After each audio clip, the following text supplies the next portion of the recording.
thank you very much for this kind invitation to participate to the IUSG and the AOS, and for Vishali for organizing this session. And these are my financial disclosures with no relevance to my talk today. So the uveitic cataract is a complication of chronic or recurrent uveitis. The visual outcome depends on the type of uveitis, with better outcomes following a patient with anterior uveitis compared to posterior or panuveitis due to co-pathology. So it's important before we embark on cataract surgery for such a patient to determine whether the cataract is responsible for the poor visual acuity. So in the presence of a cataract, it's helpful to use a wide field fluorescein angiography to look for active disease or even an ICGA in choroidal disease. And this may be the reason why the patient has poor vision rather than the cataract. We always look for co-pathology that may limit the visual potential or may be the cause of the patient's poor vision, and especially looking for poor prognostic factors that involve the macula, the optic nerve, and the ciliary body. So it's very important to assess these separately to see whether or not the patient has got poor vision or poor prognostic factors. So I like to do an ultrasound biomicroscopy in patients with chronic uveitis to assess the ciliary body status. We can see here a patient with healthy ciliary body, intact zonules, and a patient here who has got a ciliary body atrophy, and if he's got hypotony, he may become physical after surgery. You can also see a suprachoroidal cleft here, and a patient like this with severe tractional membranes. In such a patient, you might want to consider combining the surgery, cataract surgery, with vitrectomy, trimming of ciliary membrane, and silicone oil fill at the time of the surgery. In this patient here, you can see that the UBM has shown loss of integrity of the zonules, and you want to be prepared for that. And a patient who has had repeated intravitreal injections, always examine the posterior capsule carefully. And the UBM can also show a defect in the posterior capsule, something you want to be prepared for. So we want to decide on the timing of surgery. It's really all important to ensure that the patient is quiescent for at least 3 months prior to surgery. And in severe panuveitis, like in Behçet's disease, it's been suggested 6 months of inactivity would be better. If we are uncertain whether the patient is really active or inactive, we can use a flare meter, laser flare meter, to monitor, especially in patients with juvenile idiopathic arthritis. So is it important to give anti-inflammatory prophylaxis in these patients? Not all patients would require it. I would say that's mainly in eyes that are at risk. And these are the eyes at risk: previous macular edema, pan, posterior uveitis, especially if the other eye has been lost from uncontrolled uveitis during cataract surgery. It's important to consider the use of preoperative oral corticosteroids, but today I prefer to use intraoperative steroids. I almost routinely would give intracameral dexamethasone 0.4 milligrams and 0.1 mil at the end of cataract surgery if it's not an infectious uveitis. And for eyes at risk, to consider the use of intravitreal dexamethasone implant that can at least last for 3 to 4 months to protect the posterior segment. Really, studies that have been conducted and published that come from India have suggested that there's no difference between oral versus intravitreal or periocular steroid or dexamethasone implant. So next thing we have to decide is whether or not this patient should receive an intraocular lens. If there is optimum control of inflammation, an IOL is not contraindicated, but it should be placed in the bag. And we should avoid silicone IOLs, anterior chamber IOLs, if there's a posterior capsule rupture with zonule loss, and especially in a child who's less than 2 years old. So when we see the patient in this at the slit lamp, it's important to note whether or not this patient has got a fixed kyphosis, like in patients with ankylosing spondylitis. And for this patient, it's important to learn how to position the patient to make surgery easy for yourself. So first, what I would suggest is to build up the head support for such a patient, and then we strap the patient across the abdomen, and then we tilt him into the Trendelenburg position so that the face is parallel to the floor and makes it easy to assess the eye. Now let's have a look at some surgery. So this is a patient here who had polyarthritis nodosa, and he didn't really have synechiae. So I thought, well, it's fine, I'll deal with this. It's really quite an advanced cataract, as he was not able to come for surgery earlier. And you can see with intumescent lenses, which we do not infrequently encounter in uveitis. First, I stroked the milky material towards the center after aspirating the cortex as I enter to prevent Argentinian flag sign. And straight away, as infusion goes in, you can see that the chamber has deepened and the pupil is a little irregular. And I'm now pushing down on the anterior capsule to break the lens iris diaphragm retroportion syndrome, because the iris is really quite floppy and you can see it's taking all sorts of shapes.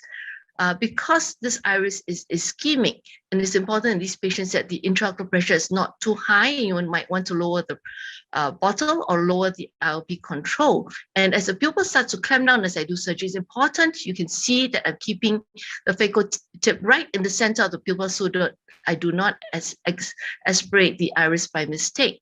And you can see again the lens iris retroportion syndrome as I enter the eye. So you might want to lower the pressure, the height of the bottle as you enter the eye.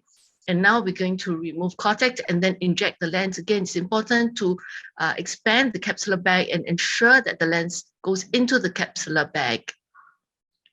Now let's have a look at this next patient with a pupillary membrane which has occluded the pupil. So to lift up the edge of the pupil, I first lift the iris and that lifts the membrane off the anterior capsule. And then we can go on and peel this membrane completely off the edge of the pupil and the anterior capsule, taking care not to breach the anterior capsule with this micro forceps, which is meant for capsulorhexis.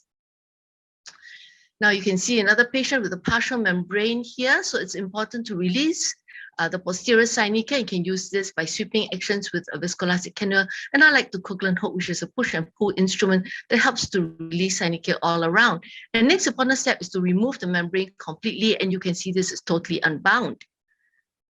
In fact, you could do that without any hooks. Now this iris is different. You can see a lot of atrophy here, and there's peripheral anterior synechiae, which is something that you want to attend to before addressing posterior synechiae. So I just nudge the iris off the endothelium, taking care not to cause a Descemet's rib, and then remove again the membranes like we saw in the previous case here. And you can see that this iris is rather atrophic, so I'm going to elect to use iris hooks. We can use other types of expanders, we can stretch it, but definitely hooks will be more appropriate when you have a chronic uveitis that has caused atrophy. And this iris is not something that's easily distensible. When you do paracentesis, we want to point that towards the pupil edge so that's in the right direction, so it does not tent up the iris. And also you're doing it in this diamond configuration that Thomas Oeting taught us, helps to keep the iris away from the phaco probe as we dive in. And as I stretch the iris hooks further apart, you can see this part of the iris actually ripped. And that's a sign that we should not pull more on the hooks because it can cause an extensive rip. And that's the time we do limited sphincterotomies. And with that, we are slowly able to pull further on hooks to expand the pupil adequately. We do not need to make a very, very large pupil, just one that's adequate to do adequate capsulotomy and phacosurgery safely. Now let's have a look at this pupil, and we're going to use a Bieler pupil dilator. It's something that you can use and reuse for patients who are cost conscious. We do not need to use a disposable device here because this can be re-autoclaved, and there are really 3 Coughlin hooks with a hook at the other end, and once you actuate it, the hooks extend and stretch the pupil, which you keep there for a couple of seconds to make it effective, and slowly walk this out of the eye, and you can see you have a nice widely dilated pupil. Now this is the use of a Muligan ring in this patient here. Again, important to release all membranes, remove it completely. And once we have done that, we're going to choose a Muligan ring, which is 6.25 mm in diameter, and I've chosen a Muligan ring 2, which can enter through a 2 mm incision. It's made of 5O polypropylene, and as we latch on the hooks onto the membrane, the trick is to just put some viscoelastic to lift the iris off so that these scrolls latch on easily. And I use a Coughlin hook to help me to put on the trailing one, compress the scrolls as we come across, and you have a nice surgery that does not damage the iris. Now this patient here, because the capsulotomy was not large enough, it's important to enlarge it. You can do it after the IOL goes in, which is probably a better idea than doing it at this stage, because the IOL gives you a template as to how large you should enlarge it. And also a capsular tension ring if you think that the zonules were a bit loose. This is important to prevent capsular phimosis, which can be a big problem. Now, this is the last case I'm going to show you. This patient actually presented with chronic uveitis, high pressure, you can see here, and macular edema. And initially I thought it was a uveitis, and later a UBM actually showed that this IOL was tilted. So I'm going to remove this IOL and fixate this to the sclera. So once I get hold of the IOL, I hold it with the intraocular forceps. I cut the IOL into half and expand this 3-piece IOL.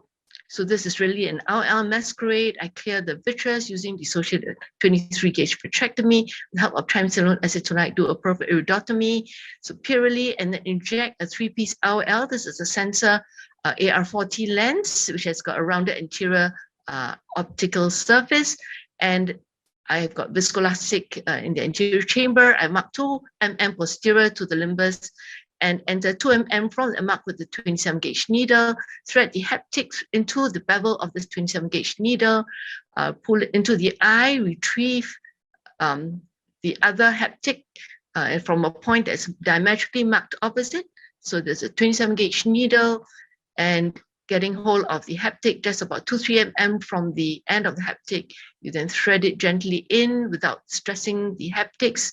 You can use IOLs or PVDF material, which are more forgiving rather than this IOL that has got PMMA haptics. Once you retrieve the haptic symmetrically, you then flange the end, not too large, so that the flange can just slip into the beginning of the sclera. You ensure that the IOL is centered before you push the flange into the beginning of the scleral tunnel, and then we remove viscoelastic and seal the incisions.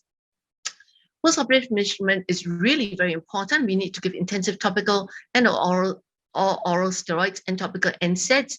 We want to monitor the laser flare meter with laser flare meter where available, and also an OCT for the macular status.